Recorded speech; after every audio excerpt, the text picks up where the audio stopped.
میرے محترم بزرگ عزیز دوستوں، احادیث مبارکہ میں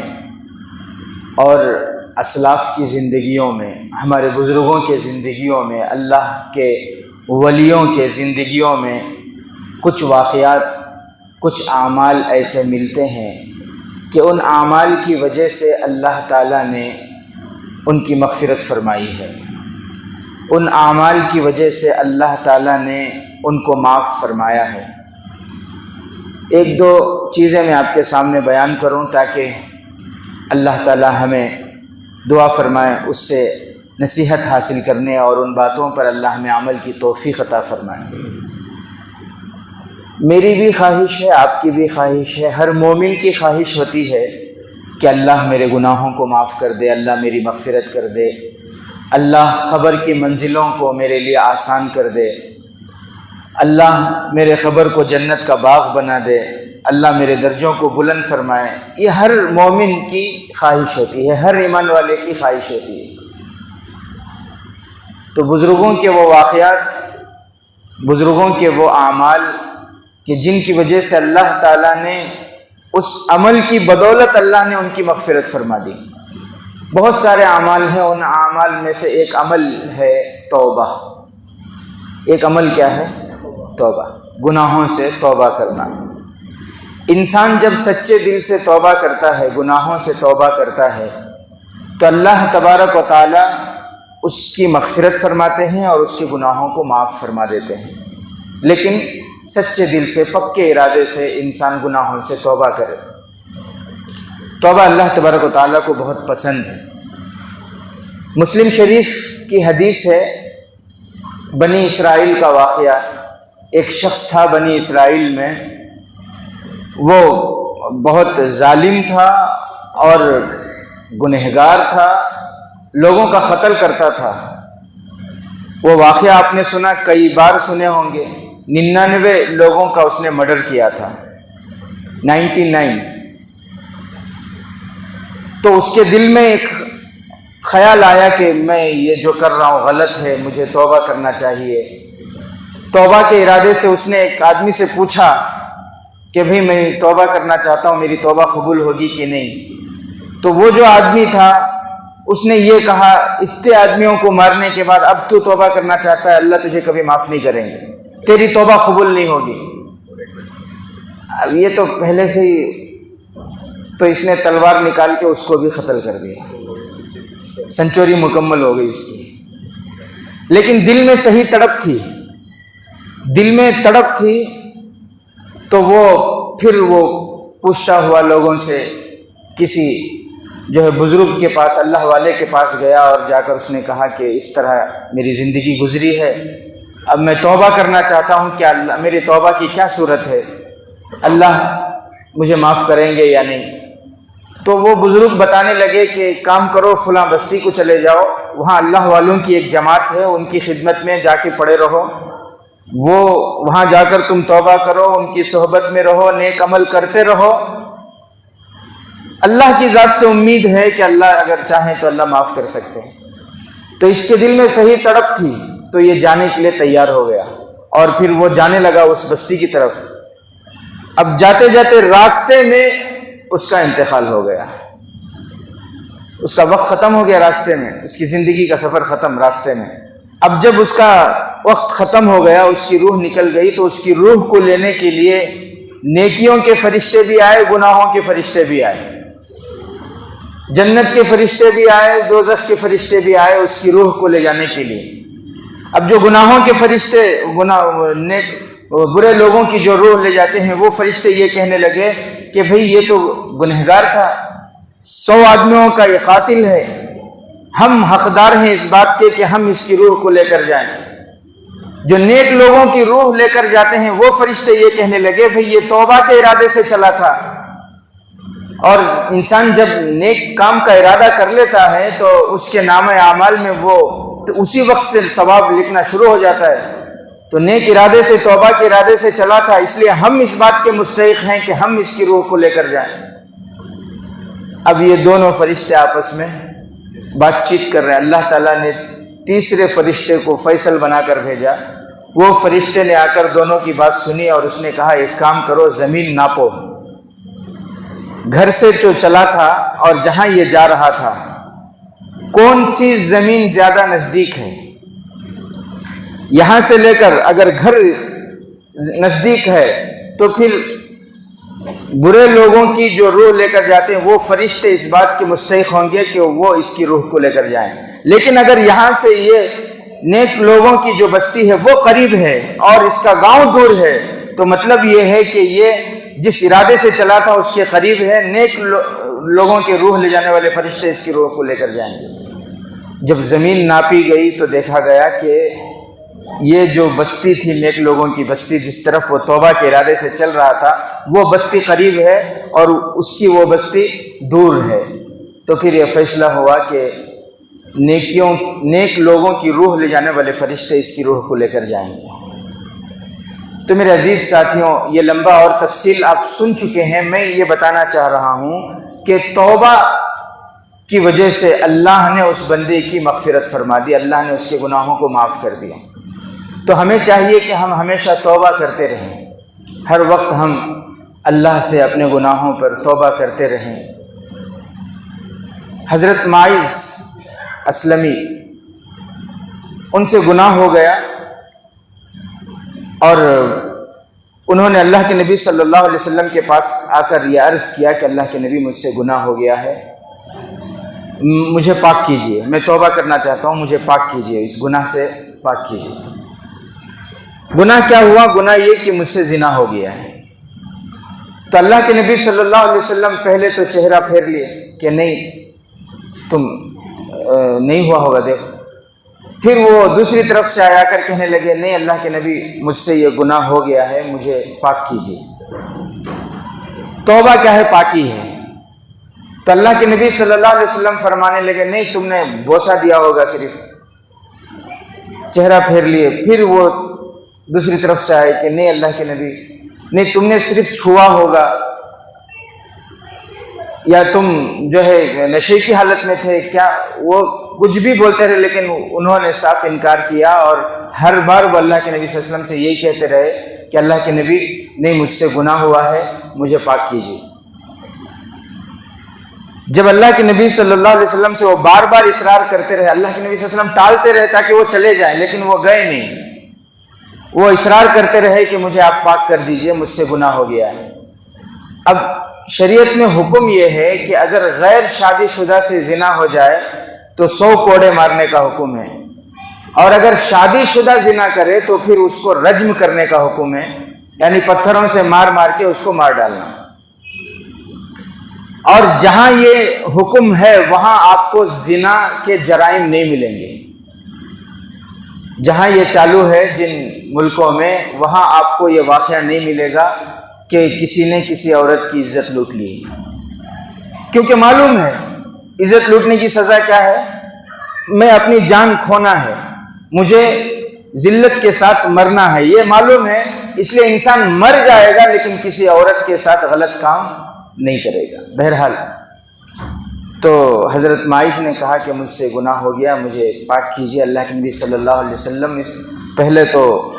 انکار کرتے رہے، لیکن جب انہوں نے بار بار اصرار کیا تو پھر اللہ کے نبی صلی اللہ علیہ وسلم نے جب پتہ چلا کہ ہاں واقعی ان سے گناہ ہوا ہے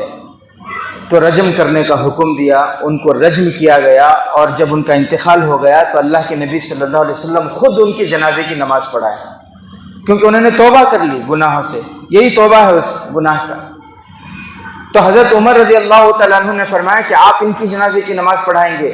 اللہ کے نبی صلی اللہ علیہ وسلم نے فرمایا کہ عمر، اس بندے نے اللہ کے سامنے ایسی توبہ کی ہے، ایسی سچی توبہ کی ہے کہ اگر اس کی توبہ پورے مدینے والوں کو تقسیم کر دی جائے تو پورے مدینے والوں کی مغفرت ہو جائے گی۔ تو توبہ اللہ تبارک و تعالیٰ کو بہت پسند ہے، اور توبہ کرتے رہنا چاہیے، کیونکہ توبہ کی وجہ سے اللہ بندے کی مغفرت فرماتے ہیں اور بندے کے گناہ کو معاف کرتے ہیں۔ اس لیے ہمیں کوشش یہ کرنا ہے کہ روزانہ کم سے کم 1-2 رکعت نماز صلاۃ التوبہ کی پڑھیں اور اللہ سے توبہ کریں گے بھی انشاءاللہ۔ اور ایک عمل ہے جس کی وجہ سے اللہ تبارک و تعالیٰ بندوں کی مغفرت فرماتے ہیں، بندے کے گناہوں کو معاف کرتے ہیں، وہ ہے اللہ کی مخلوق پر رحم کرنا، اللہ کے مخلوق کے ساتھ نرمی کا برتاؤ کرنا، محبت سے پیش آنا۔ یہ عمل بھی اللہ تبارک و تعالیٰ کو بہت پسند ہے۔ بخاری شریف کی روایت ہے، اس عمل کی وجہ سے اللہ نے بندوں کی مغفرت فرمائی، مخلوق کے ساتھ رحم۔ بخاری شریف میں ہے کہ ایک عورت تھی، فاحشہ تھی، بدکار تھی، گناہوں میں وہ زندگی گزارتی تھی، عرب میں رہتی تھی۔ ایک مرتبہ گرمی کے دنوں میں دوپہر کے وقت میں چلچلاتی ہوئی دھوپ تھی، وہ کہیں جا رہی تھی، جاتے جاتے اس نے راستے میں ایک کنویں کے پاس دیکھا کہ ایک کتا ہے، بہت پیاسا ہے، اور پیاس کی وجہ سے وہاں جو گیلی زمین ہے، پانی وہاں سے نکالے ہوں گے، پانی تھوڑا بہت جو گرا ہوگا، وہاں جو کیچڑ ہے، جو گیلی زمین ہے، وہ گیلی زمین کو چاٹ رہا ہے پیاس کی وجہ سے۔ اس فاحشہ عورت نے جب کتے کے اس منظر کو دیکھا تو اس کے دل میں رحم آیا۔ اس نے اپنے ساکس نکالے، موزے پیروں میں جو پہنے ہوئے تھے، چمڑے کے موزے تھے، چمڑے کے موزے اس نے نکالے، اور پھر اپنی اوڑھنی کو رسی بنائی اس نے، اور رسی بنا کر اوڑھنی سے جو ہے موزے کو جو ہے باندھ کر کنویں میں اس موزے کو ڈال کر موزے سے اس نے پانی نکالی، اور پانی نکال کر وہاں بیٹھ کر اس کتے کو پلائی۔ اس کے دل میں رحم آیا، اللہ کی مخلوق، اللہ کی ایک مخلوق کو پیاسا دیکھ کر اسے جو ترس آیا، اس مخلوق پر، اللہ کی مخلوق پر رحم آیا، اور اس نے جو اپنی اوڑھنی کو رسی بنا کر اپنے موزے سے پانی نکال کر جو پلائی۔ یہ عمل اللہ کو اتنا پسند آیا کہ اس عمل کی وجہ سے اللہ نے اس فاحشہ عورت کی مغفرت کر دی، اللہ نے اس بدکار عورت کو معاف کر دیا۔ تو میرے محترم عزیز دوستو، اسی لیے اللہ کے نبی صلی اللہ علیہ وسلم فرماتے ہیں، لا تحقرن من المعروف شیئا، کبھی بھی کسی بھی عمل کو چھوٹا نہیں سمجھنا چاہیے۔ دیکھنے میں بہت سے عمل چھوٹے چھوٹے لگتے ہیں، لیکن اللہ تعالیٰ کے یہاں اگر وہ مقبول ہیں، اللہ تعالیٰ اگر قبول کر لے تو ان چھوٹے عمل کی بدولت ہی اللہ معاف فرما دیتے ہیں، ان چھوٹے عمل کی بدولت ہی اللہ تبارک و تعالیٰ معاف فرما دیتے ہیں۔ تو اس لیے کبھی بھی کسی بھی عمل کو چھوٹا نہیں سمجھنا چاہیے۔ اور اسی طرح میرے عزیز ساتھیوں، ایک تو یہ ہے کہ توبہ کی وجہ سے اللہ تبارک و تعالیٰ بندوں کے گناہوں کو معاف فرماتے ہیں، اور ایک یہ ہے کہ اللہ کی مخلوق پر رحم، اللہ کی مخلوق پر رحم کی وجہ سے بھی اللہ تبارک و تعالیٰ بندوں کی مغفرت فرماتے ہیں، بندوں کے گناہوں کو معاف فرماتے ہیں۔ اور ایک بات یہ ہے کہ اللہ کا ڈر،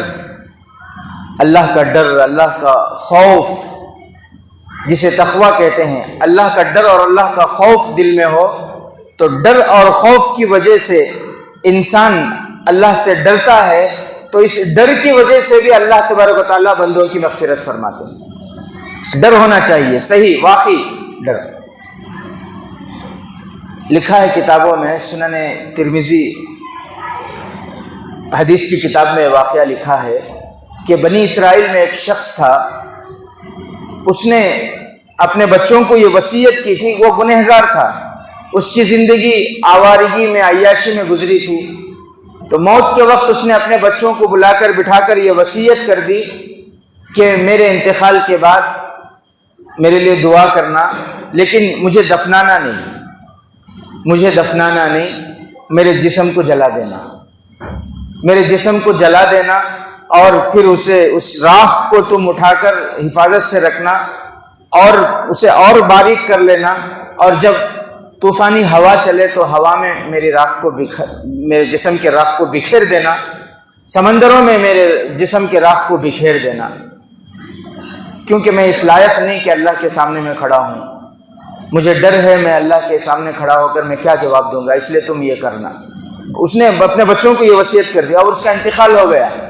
اس کے انتقال کے بعد بچوں نے دفنایا نہیں، جسم کو زمین کے حوالے نہیں کیا، بلکہ بچوں نے ابا کی وصیت کے مطابق ابا کے جسم کو انہوں نے جلایا، جلا جلا کر جب ایک دم راکھ ہو گیا تو اس راکھ کو اور پیس کر انہوں نے اسے حفاظت سے رکھ لیا کہ جب طوفانی آندھی چلے گی، ہوا چلے گی تو ہم بکھیر دیں گے۔ پھر ایک دن آیا جب طوفانی ہوا چل رہی تھی تو بچوں نے ابا کے وصیت کے مطابق ابا کے جسم کے اس راکھ کو ہواؤں میں بکھیر دیا، سمندروں میں بکھیر دیا۔ حدیث کی کتابوں میں لکھا ہے کہ اللہ نے اس بندے کو اپنی قدرت سے، اللہ تو زندہ کرنے والے ہیں، اس بندے کو زندہ کر کے اپنے سامنے کھڑایا۔ اللہ نے پوچھا کہ اے میرے بندے، تو نے ایسا کیوں کیا؟ تو نے ایسا کیوں کیا؟ تو نے اپنے بچوں کو یہ وصیت کیوں کی کہ میرے جسم کو دفنانا نہیں، جلا دینا، راکھ کو ہواؤں میں بکھیر دینا، یہ وصیت کیوں کی؟ تو وہ انسان اللہ سے کہنے لگا کہ اللہ مجھے تیرا ڈر تھا، میں ڈر تھا کہ تیرے سامنے میں کیسا کھڑا ہوں گا، میرے دل میں آیا کہ شاید تجھے مجھ پر رحم آ جائے، میرے جلتے ہوئے جسم کو دیکھ کر اور پھر میں ہواؤں میں بکھر جاؤں، تجھے مجھ پر رحم آئے، اس لیے میں نے ایسا کیا۔ حدیث کی کتابوں میں ہے چونکہ اس کے دل میں واقعی اللہ کا ڈر تھا، اس لیے اللہ نے اس عمل پر اس کی مغفرت فرمائی۔ تو اللہ کا ڈر یہ بہت بڑی چیز ہے، اس کی وجہ سے اللہ تبارک و تعالیٰ بندے کی مغفرت فرماتے ہیں، بندے کے گناہوں کو معاف کر دیتے ہیں۔ اللہ کا ڈر انسان گناہوں سے رک جائے، اللہ کے ڈر سے انسان اپنے گناہوں کو سوچ کر، اپنے غلطیوں کو سوچ کر اللہ کے سامنے رونے لگے، اللہ کے ڈر سے رونے لگے، اللہ کے ڈر سے گناہوں سے رک جائے، اللہ تعالیٰ بندے کی مغفرت فرما دیتے۔ حدیث میں ہے، صحیح بخاری میں ہے، ایک شخص تھا، کفل اس کا نام تھا، کفل اس کا نام تھا، گنہگار تھا، گناہوں میں اس کی زندگی گزرتی تھی۔ ایک مرتبہ لکھا ہے بعض کتابوں میں کہ اس کے خاندان کی ہی کوئی عورت بہت مجبور تھی، غریب تھی، گھر میں چھوٹے چھوٹے بچے تھے، پیسوں کی ضرورت تھی، تو وہ اس کے پاس آئی، آ کر اس سے قرض مانگنے لگی کہ مجھے کچھ پیسے قرض دے دو، میں بعد میں دے دوں گی۔ تو یہ تو آوارہ تھا، یہ تو گنہگار تھا، اس نے صاف انکار کیا۔ اس نے یہ کہا کہ ٹھیک ہے میں تمہیں قرض دوں گا، لیکن تمہیں میری خواہش پوری کرنی ہوگی۔ یعنی اس نے یہ کہا کہ میں جو ہے زنا کروں گا، پھر تبھی میں تمہیں جو ہے قرض دوں گا، اس سے علاوہ میں قرض نہیں دے سکتا۔ اب وہ بیچاری شریف تھی تو وہ چلے گئی، واپس چلے گئی، لیکن حالات تھے، مجبوری تھی، بچوں کا بھوک اور پیاس دیکھا نہیں جاتا تھا۔ کچھ دنوں کے بعد پھر آئے تو اس نے پھر وہی مطالبہ رکھا کہ میں تو اپنی خواہش میں تبھی قرض دوں گا جب تم مجھے اپنی خواہش پوری کرنے دو گے۔ وہ بیچاری پھر چلے گئی، لیکن اتنی مجبور ہوئی حالات کی وجہ سے کہ وہ پھر تیسری مرتبہ گناہ کے ارادے سے وہ آ گئی اور پھر گناہ کے لیے راضی ہو گئی۔ یہ جو کفل ہے یہ کہتا ہے کہ جب میں گناہ کے ارادے سے اس عورت کے قریب گیا تو میں نے دیکھا کہ اس کے بدن میں پسینہ ہے اور کپ کپی ہے اور آنکھوں میں آنسو ہیں، تھر تھر کانپ رہی ہے وہ۔ تو کفل کہتا ہے کہ میں نے پوچھا کہ تم رو کیوں رہی ہو اور یہ کیا ہوا تمہیں، بدن میں کپ کپی کیوں ہے؟ تو وہ عورت کہنے لگی کہ اگر مجھ پر حالات نہ ہوتے تو میں کبھی یہ گناہ نہ کرتی، مجبوری، بچوں کے بھوک اور پیاس نے مجھے یہاں لے کر، زندگی میں نے کبھی ایسا گناہ نہیں کیا، اگر مجبوری نہ ہوتی تو میں کبھی یہ گناہ نہ کرتی، اللہ کے ڈر اور خوف سے میں رو رہی ہوں۔ کفل کہتا ہے کہ اس عورت کے آنسوؤں نے، اس عورت کے بدن کی کپ کپی اور اس کے دل میں جو اللہ کا ڈر اور خوف، یہ دیکھ کر میں نے اسی وقت توبہ کر لی کہ اللہ میں توبہ کرتا ہوں کہ آج سے میں آئندہ کبھی بھی گناہ نہیں کروں گا۔ کفل کہتا ہے کہ میں نے وہ 60 درہم میرے پاس تھے، وہ 60 درہم میں نے دے دیے، میں نے معافی مانگی اور پھر وہ عورت چلے گئی اور پھر میں مصلی بچھا کر رونے لگا۔ کفل کہتے ہیں میں توبہ استغفار کرنے لگا، میں روتا رہا۔ اللہ کا کرنا یہ ہوا کہ اسی رات کفل کا انتقال ہو گیا لوگوں نے رات میں تجہیز و تکفین، ان کے جنازے کی نماز اور پھر ان کی تکفین وغیرہ سے فارغ ہوئے، صبح میں جب لوگ ان کے گھر کے قریب سے گزر رہے تھے تو ان کے دروازے پہ یہ لکھا ہوا دیکھا، قد غفر اللہ لکفل، اللہ نے کفل کی مغفرت کر دی، اللہ نے کفل کو معاف کر دیا۔ تو اس لیے میرے عزیز ساتھیوں، اللہ کا ڈر، اللہ کا خوف، یہ بہت بڑی چیز ہے کہ اللہ کے ڈر سے انسان گناہ سے بچ جائے، اللہ کے خوف سے انسان گناہ سے بچ جائے۔ تو اللہ تبارک و تعالی جب انسان اللہ سے ڈرتا ہے، اللہ کا خوف اس کے دل میں ہوتا ہے، تو اس ڈر اور خوف کی وجہ سے بھی اللہ بندے کی مغفرت کرتے ہیں اور بندے کے گناہوں کو معاف کر دیتے ہیں۔ تو میرے عزیز ساتھیوں، کسی بھی عمل کو، میں نے یہ کہا کہ بزرگوں کی زندگیوں میں ہمیں بہت سے واقعات ایسے ملتے ہیں کہ چھوٹے چھوٹے عمل پر اللہ نے مغفرت کر دی، اللہ نے گناہوں کو معاف کر دیے۔ اس لیے کبھی بھی کسی عمل کو چھوٹا نہیں سمجھنا چاہیے۔ حدیث میں، بخاری شریف کی حدیث ہے، ایک مرتبہ جناب آقا محمد الرسول اللہ صلی اللہ علیہ وسلم فرماتے ہیں کہ ایک مرتبہ ایک شخص راستے سے گزر رہا تھا، پیارے نبی فرما رہے ہیں کہ ایک مرتبہ ایک شخص راستے سے گزر رہا تھا، راستے میں ایک ٹہنی پڑی ہوئی تھی، کانٹے دار ٹہنی۔ کیسی ٹہنی؟ یعنی وہ ٹہنی جس میں کانٹے ہوتے، جیسے ببول کے ہیں، بیر کے، کانٹے دار ٹہنی پڑی ہوئی تھی جو لوگوں کو تکلیف پہنچا سکتی، جس میں اگر لوگوں کسی کے پیر میں چبھ جائے تو تکلیف ہوگی۔ کانٹے دار ٹہنی پڑی ہوئی تھی، تو ایک شخص گزرتا ہوا یہ سوچ کر کہ کہیں دوسروں کو تکلیف نہ ہو، اس نے وہ ٹہنی اٹھا کر سائڈ میں کر دی، ایک طرف کو کر دی، راستہ اس نے صاف کر دیا، وہ ٹہنی اٹھا کر دوسری جگہ اس نے رکھ دی۔ اللہ کو اس کا یہ عمل اتنا پسند آیا، کیونکہ اس کا یہ عمل کسی کو دکھانے کے لیے نہیں تھا، واٹس ایپ میں، فیس بک میں، اسٹیٹس میں ڈالنے کے لیے نہیں تھا، اس کا یہ عمل اللہ کو راضی کرنے کے لیے تھا۔ تو پیارے نبی فرماتے ہیں اس کا یہ عمل اللہ کو اتنا پسند آیا کہ اس عمل کی وجہ سے اللہ نے اس کی مغفرت کر دی، اس عمل کی وجہ سے اللہ نے اس بندے کی مغفرت کی۔ تو اس لیے میرے عزیز ساتھیوں، کبھی بھی کسی بھی عمل کو حقیر نہ سمجھیں، جب بھی جو بھی نیک کام کرنے کا موقع ملتا ہے کرنا چاہیے، کیا پتہ اللہ کو وہ عمل پسند آ جائے اور ہماری مغفرت ہو جائے، اور ہماری نجات کے لیے اللہ کا پسند آنا، اللہ کو ہمارا کوئی عمل پسند آنا، یہ ہماری نجات کے لیے کافی ہے، سمجھو ہمارا بیڑا پار ہے۔ اذان کا ادب و احترام، یہ بھی بہت بڑی چیز ہے۔ اذان کا ادب و احترام کیا ہے؟ اذان کا ادب اور احترام یہ ہے کہ جب اذان ہو، ہم کسی کام میں، بات چیت میں مشغول ہیں، اذان کانوں میں پڑتے ہی فوراً بات چیت بند کر رہے ہیں، تھوڑی دیر خاموش ہو جائے، اذان غور سے سنیں، اذان کا جواب دیں، اذان کے بعد اذان کی دعا پڑھیں، اور پھر اس کے بعد نماز کے لیے تیاری کریں۔ جس کام میں ہیں ہم اس کام کو جلدی سے نمٹا کر جو وقت نماز کا ہے اس نماز کے وقت سے پہلے جو ہے پہنچنے کی کوشش کریں۔ یہ ہے اذان کا ادب، یہ ہے اذان کا احترام۔ بھئی بات سمجھ رہے ہیں اذان کا ادب و احترام کیا ہے؟ کہ اذان سنتے ہی جس کام میں بھی ہم ہیں وہ فوراً ہم جو ہے رک جائیں تھوڑی دیر کے لیے، اذان کو غور سے سنیں، اذان کو توجہ سے سنیں، اذان کے بعد کی دعا پڑھیں اور اذان کے بعد نماز کی تیاری میں لگ جائیں۔ یہ ہے اذان کا ادب و احترام۔ اس کی وجہ سے اللہ تعالیٰ مغفرت فرماتے ہیں، آپ کو معلوم۔ ایک کتاب ہے الاشارات فی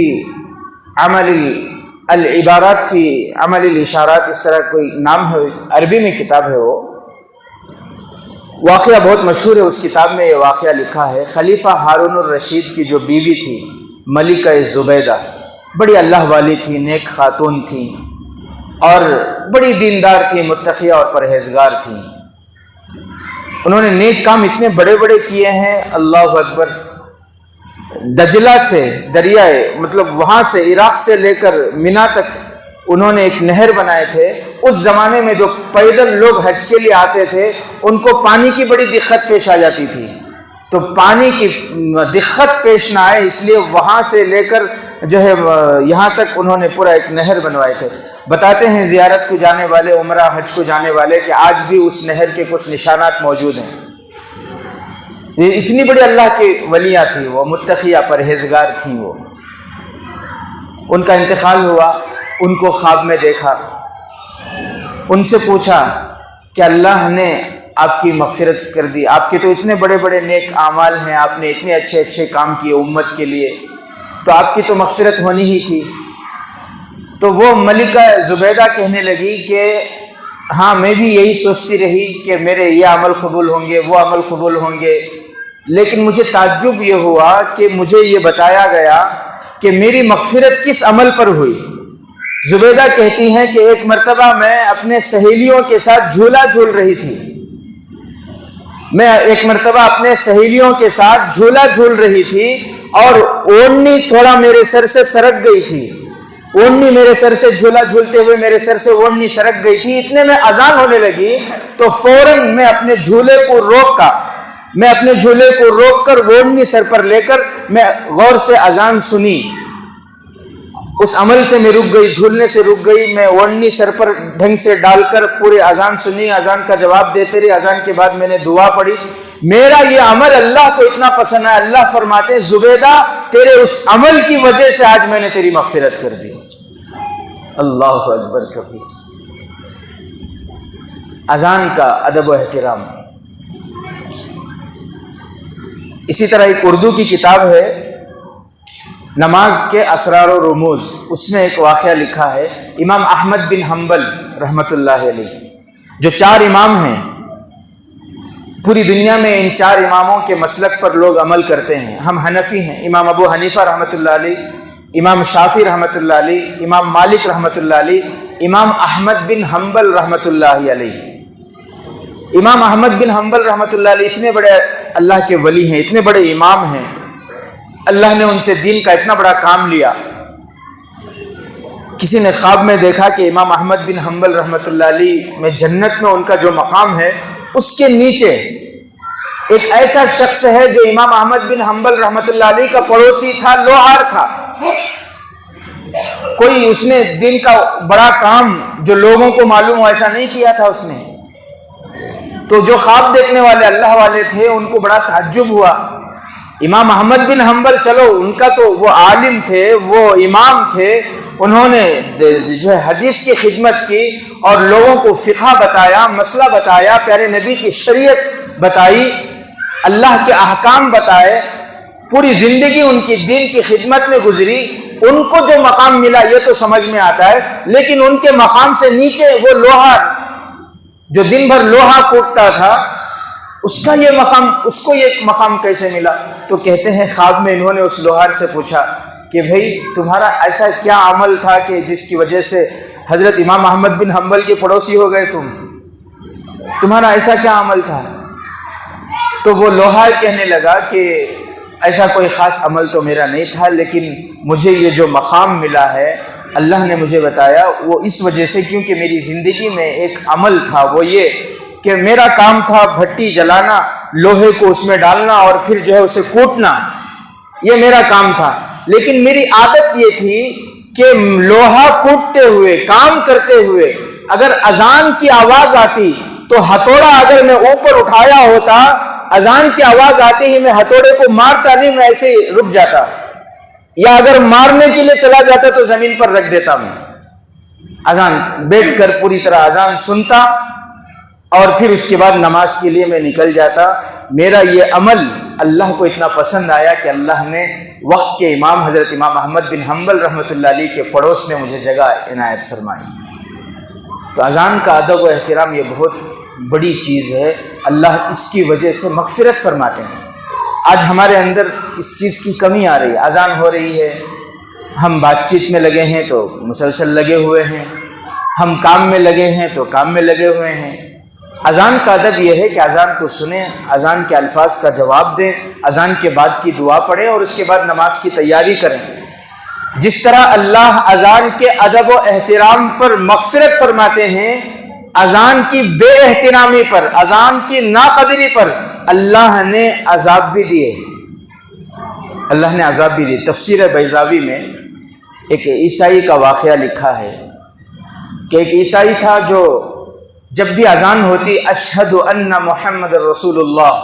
میں گواہی دیتا ہوں کہ محمد صلی اللہ علیہ وسلم اللہ کے رسول ہیں، یہ جو الفاظ مؤذن کہتا ہے جب مؤذن یہ الفاظ کہتا تو وہ لوگوں کو یہ کہتا اشہد احرق اللہ الکاذبہ، وہ کہتا تھا کہ میں گواہی دیتا ہوں کہ اللہ جھوٹے کو آگ میں جلائے۔ وہاں بات کیا ہے؟ میں گواہی دیتا ہوں کہ محمد صلی اللہ علیہ وسلم اللہ کے رسول ہیں۔ اس کے جواب میں یہ کیا کہتا تھا کہ میں گواہی دیتا ہوں کہ اللہ جھوٹے کو، یعنی یہ کہتا تھا کہ محمد صلی اللہ علیہ وسلم جھوٹے ہیں، اللہ ان کو آگ میں جلائے۔ احرق اللہ، اشہد احرق اللہ الکاذبہ، میں گواہی دیتا ہوں کہ اللہ جھوٹے کو آگ میں جلائے۔ جھوٹا کون ہے؟ وہ ہے یا پیارے نبی؟ پیارے نبی کو وہ جھوٹا کہتا تھا۔ اللہ نے ایسا کیا کہ ایک مرتبہ اس کے گھر میں اس کی باندی وہ آگ جلا رہی تھی، کسی طرح وہ کپڑوں میں آگ لگ گئی اور دیکھتے دیکھتے آنن فانن پورے گھر میں ایسی آگ لگی کہ آگ میں وہ جل کر راکھ ہو گیا۔ وہ اذان کی ناقدری کرتا تھا اور پھر اس طرح وہ یہ جملہ کہتا تھا کہ جھوٹے کو اللہ آگ میں جلائے، اللہ نے اسی کو آگ میں جلا دیا کیونکہ وہی جھوٹا تھا۔ تو اس لیے اذان کا ادب و احترام۔ ایک اردو کی کتاب ہے یادگار واقعات، اس میں نے پڑھا 2005 میں جو زلزلہ آیا تھا، اس میں ایک ایسا شخص کہ گھر دیوار گری اور پھر دیوار گرنے کی وجہ سے دھڑ الگ اور اس کی منڈی الگ، وہ منڈی جو ہے بہت دور پڑی ہوئی تھی، دھڑ ادھر گھر میں ہے اور اس کا سر جو ہے نہیں ہے، ملبے میں تلاش کرے، ادھر ادھر تلاش کرے تو دور جگہ میں ملی، لیکن اس کا بدن جو ہے بالکل بدل گیا تھا اور چہرے میں ایسی مطلب اللہ کا عذاب ایسا پہچاننا مشکل تھا کہ کیا یہ کس کا چہرہ ہے بول کر۔ لیکن بعد میں جب دھڑ یہاں ملا نا تب پتا چلا کہ وہ اسی دھڑ کا یہ سر ہے بول کر پھر وہ لے کر آئے۔ تو وہاں کے آس پاس والے جو تھے وہ بتاتے تھے کہ یہ اللہ کا عذاب ہے، یہ اس پر اللہ کا عذاب آیا کہ اللہ نے سر کو جو ہے دھڑ سے الگ کر دیا اور اس کے سر پہ اللہ کا عذاب اترا کہ چہرہ بالکل بدل گیا۔ اس کی وجہ یہ ہے، وہاں کے آس پاس والے بتاتے ہیں کہ جب بھی اذان ہوتی تھی یہ ٹیپ ریکارڈ کی آواز اونچی کر دیتا تھا، یہ جو گانا وغیرہ ہے یہ گانا وغیرہ کی آواز اونچی کر دیتا تھا۔ آزو بازو والوں نے کتنی مرتبہ ایسے سمجھایا کہ اذان ہو رہی ہے آپ اس طرح، تو وہ کہتا تھا کہ میں وہ سننا نہیں چاہتا اسی لیے میں گانے کی آواز اونچی کر دیتا ہوں۔ تو اللہ کے ایسے عذاب کا وہ شکار ہوا۔ تو میرے عزیز ساتھیوں، اس طرح بہت سارے واقعات ہیں، تو اس لیے میں نے شروع میں وہ حدیث آپ کے سامنے پڑھی، مسلم شریف کی وہ حدیث ہے جس میں اللہ کے نبی صلی اللہ علیہ وسلم فرماتے ہیں لا تحقرن من المعروف شیئا، کسی بھی نیک عمل کو حقیر نہ سمجھو، کسی بھی نیک عمل کو حقیر نہ سمجھو، چھوٹا نہ سمجھو، ہر عمل کرتے رہنا ہے۔ کیا پتا کہ اللہ کو ہماری کون سی ادا پسند آئے، ہمارا کون سا عمل پسند آئے، اللہ کے یہاں ہمارا کون سا عمل قبول ہو جائے۔ قبول ہے تو پھر اللہ کی طرف سے جو ہے مغفرت کا وعدہ ہے، اللہ ہمیں معاف کریں گے اور ہمارے گناہوں کو بخش دیں گے۔ اللہ سے دعا ہے کہ اللہ تبارک و تعالی ہمیں بزرگوں کے ان واقعات سے سبق لینے اور پھر انہوں نے جو طریقہ زندگی گزارنے کا بتایا ہے اس طریقے پر زندگی گزارنے کی توفیق عطا فرمائے۔ آمین وآخر دعوانا الحمدللہ رب العالمین۔